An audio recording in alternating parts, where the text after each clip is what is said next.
Hey guys, welcome to Unit 2. Hopefully you guys realize by now that it's probably important to watch some of these lectures and do the quizzes. That'll help you do well on the exams. And hopefully you're kind of getting used to this format. A lot of you guys did well in the last exam.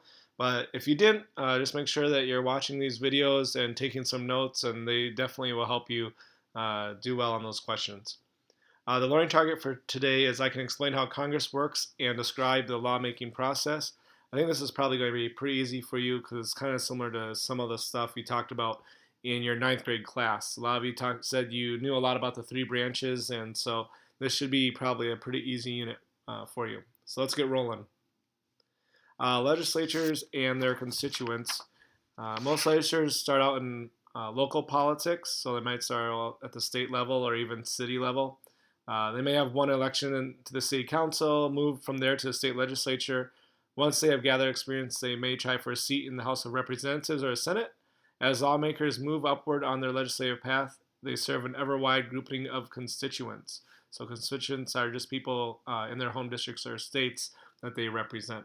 You can think of like Al Franken, for instance, that represents us, or Amy Klobuchar that represents us, and what Minnesotans want.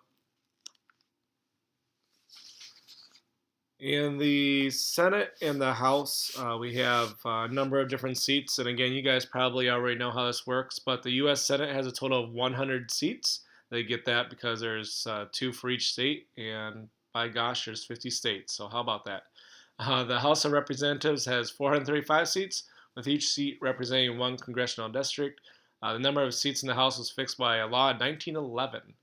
House seats are apportioned or divided among the states according to each state's population. So that's how you get the House of Representatives. It's based on the population and the census taken every 10 years. Um, the least populous state, Wyoming, has as much clout in the Senate as does the most populous state like California, because they both have two. So that's kind of interesting. Wyoming has just over 500,000 people, and California has 37 million people, but they both have the same number of senators because they both have two. Whereas at the House of Representatives, they would have a lot more representation. And you can kind of see on the graph here the representation for the House seats. So, like California has 53, and Wyoming only has one for the House of Representatives, but like I said, they both have two for the Senate. So, kind of interesting. There's lots of different committees, and I'll just try to go through each of them kind of briefly here. So the legislatures rely on a division of labor, so they set up these different committees. Standing committees are permanent committees, might be like Homeland Security or Foreign Affairs. Subcommittees, the subcommittees do most of the work of reviewing proposed legislation or laws. And let's see, what's the next one? Select or special committees, they investigate specific problems and tend to be temporary. Joint committees are made up of both House and Senate, hence the word joint. You can probably remember that. So they're joint between the House and Senate, and they deal with issues that involve both of them. And then conference committees is a temporary kind of joint committee. Is formed to iron out differences between two versions of a bill passed by the House and Senate. I'm sure you probably remember Mrs. Hoffman talking about ironing out different bills and stuff like that. If you remember back to ninth grade, or Wilkins or Bross, somebody probably taught you all that stuff. So both chambers must pass identical versions of a bill for it to become into law. And there's just another graphic there of a number of different standing and joint committees that we have.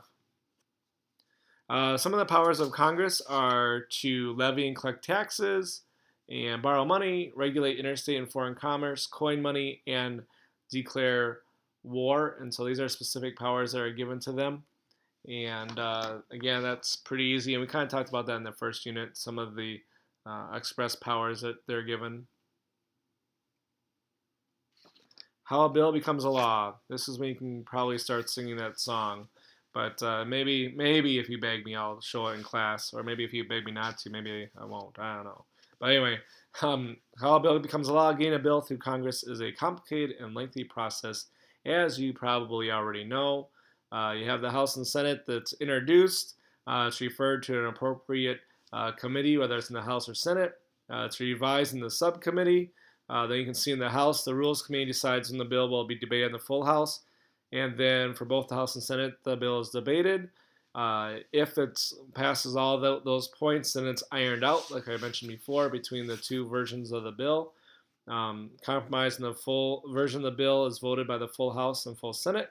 And finally, the version committee of the bill is sent to the president. And I'm guessing you probably know what happens next, but we'll leave it to a mystery for a second. Sometimes there's bills that maybe people aren't excited about, and so they want to take up a lot of time, and that's called a filibuster. So a filibuster involves prolonged debate or other delaying tactics aimed at blocking the passage of a bill favored by a majority of lawmakers. And I'm sure you have heard about Strom Thurmond.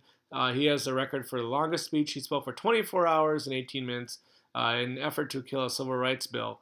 At first, Thurmond talked about civil rights, but then as the hours rolled on, he read some of his favorite recipes, and by the end, he was reciting names in the phone book.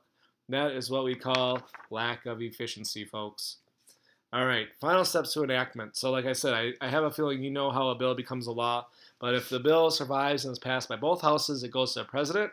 The president may sign it into law, or he could veto it, meaning that he doesn't like it, he wants to cancel the bill, and return it to Congress. Now, the president doesn't have all the power. The Congress may override a presidential veto by a 2/3 vote in both chambers. So, again, kind of checking and balancing what the president does. And there's one more graphic for you to kind of see that the president vetoes the bill and sends it back to Congress. And the president can either sign it or the Congress could override the veto, and then the bill could become law. So that's your lecture for the legislative branch. So thanks for listening. We'll see you guys tomorrow.